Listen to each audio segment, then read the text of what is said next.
తెలంగాణకు సంబంధించి అతిపెద్ద బ్రేకింగ్ వార్త ఇది. సో లగచర్ల ఘటనకు సంబంధించి అందుతున్న బ్రేకింగ్ అప్డేట్ మీకు చూపిస్తున్నాం. భూసేకరణ కోసం కొత్త నోటిఫికేషన్ జారీ చేసింది.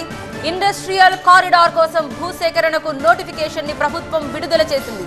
లగచర్లలో ఇండస్ట్రియల్ కారిడార్ కోసం ప్రభుత్వం ఈ భూసేకరణ చేస్తోంది.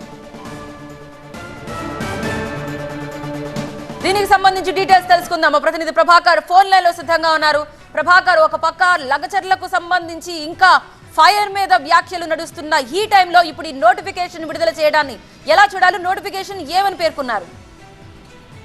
నిన్న లగచర్లకు సంబంధించిన నోటిఫికేషన్ ను ఉపసంహరించింది ప్రభుత్వం. సో అది ఫార్మా విలేజ్ పేరుతో జారీ అయిన నోటిఫికేషన్ కాబట్టి ఇండస్ట్రియల్ కారిడార్ ఏర్పాటు చేస్తామనేది ప్రభుత్వం ప్రకటించింది. అక్కడ మల్టీపర్పస్ ఇండస్ట్రియల్ కారిడార్ టెక్స్టైల్ పార్కులతో పాటుగా గ్రీన్ ఇండస్ట్రీస్ ఏర్పాటు చేస్తామని గతంలోనే ముఖ్యమంత్రి చెప్పిన నేపథ్యంలో నిన్న ఆ భూసేకరణకు సంబంధించిన నోటిఫికేషన్ ను ఉపసంహరించుకున్నారు. సో దాంతో పాటుగానే ఈ రోజు మరొక నోటిఫికేషన్ విడుదల చేశారు. ఇది మల్టీపర్పస్ బహుళార్థ సాధక ఇండస్ట్రియల్ కారిడార్ గా లగచర్లతో పాటు పోలేపల్లి ఆ ప్రాంతాల్లో ఎక్కడైతే ఇంతకుముందు ఫార్మా విలేజ్ పేరుతో భూసేకరణకు గెజిట్ నోటిఫికేషన్ జారీ చేశారో, భూసేకరణ నోటిఫికేషన్ జారీ చేశారో, సో అదే ప్రాంతంలో మళ్ళీ భూసేకరణ చేయడానికి ఇండస్ట్రియల్ పార్క్ మారింది. కానీ భూసేకరణ కామన్ అన్నమాట. అవే ప్రాంతాల్లో మళ్ళీ భూసేకరణ చేస్తున్నారా? అంటే పేరు మారింది అంతే.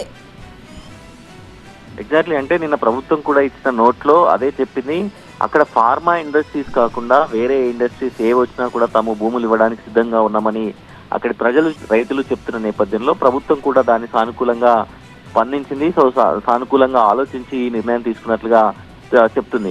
అంతకుముందు ముఖ్యమంత్రి కూడా ఈ నెల 23న ముఖ్యమంత్రి కూడా వామపక్ష నేతలతో సమావేశమైనప్పుడు కూడా చెప్పారు, అది నా నియోజకవర్గం, సో నేను టేక్ కేర్ చేయాల్సిన అవసరం ఉంది, అక్కడ ప్రజలకు ఇబ్బందులు కలిగే విధానంగా కానీ రైతులకు ఇబ్బంది పెట్టే విషయాల్లో కానీ నేను మళ్ళీ ఆలోచిస్తానని చెప్పి దాన్ని ఇండస్ట్రియల్ కారిడార్ గా మారుస్తామని కూడా వామపక్ష నేతలకు చెప్పారు. సో దానిలో భాగంగానే ఫార్మా విలేజ్ పేరుతో ఉన్న నోటిఫికేషన్ ని ఇప్పుడు ఇండస్ట్రియల్ కారిడార్ పేరుతో మరొక గెజిట్ ను నోటిఫికేషన్ ను జారీ చేశారు. దాంతో పాటుగా రైతుల భూముల ధరలను కూడా పెంచి నష్టపరిహారం అందే విధంగా చూస్తామని వేములవాడ సభలో చెప్పారు.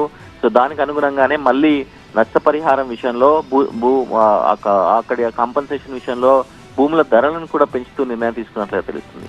Right, thank you so much Prabhakar. మొత్తం మీద ఒకటి ఉపసంహరణ అనుకునే లోపే కొత్తది వచ్చేసింది. సో తెలంగాణకు సంబంధించి బిగ్ బ్రేకింగ్ న్యూస్ ఇది. లగచర్లలో భూసేకరణ కోసం కొత్త నోటిఫికేషన్ జారీ చేసింది సర్కార్. ఇండస్ట్రియల్ కారిడార్ కోసం భూసేకరణకు నోటిఫికేషన్ ప్రభుత్వం విడుదల చేసింది. ఆ నోటిఫికేషన్ నే మీకు టీవీ నైన్ స్క్రీన్ పై చూపిస్తున్నాం. ఇందులో రెవెన్యూ శాఖ అంటూ పేర్కొంటూ మొత్తం ఏ ప్రాంతాలకు సంబంధించి భూసేకరణ వస్తుంది అనే దానికి సంబంధించి కూడా చాలా స్పెసిఫిక్ గా మెన్షన్ చేస్తూ గజెట్ విడుదల చేశారు. సో అది మనం చూస్తున్నాం. లగచర్లలో ఇండస్ట్రియల్ కారిడార్ కోసం ప్రభుత్వం ఈ భూసేకరణ చేస్తోంది. పోలేపల్లి క్లస్టర్ కింద 71 ఎకరాలను సేకరిస్తామని ప్రభుత్వం చెప్తోంది. ఇప్పటికే పాత నోటిఫికేషన్ ను ప్రభుత్వం ఉపసంహరించుకుంది. వెంటనే ఇప్పుడు కొత్త నోటిఫికేషన్ జారీ చేసింది.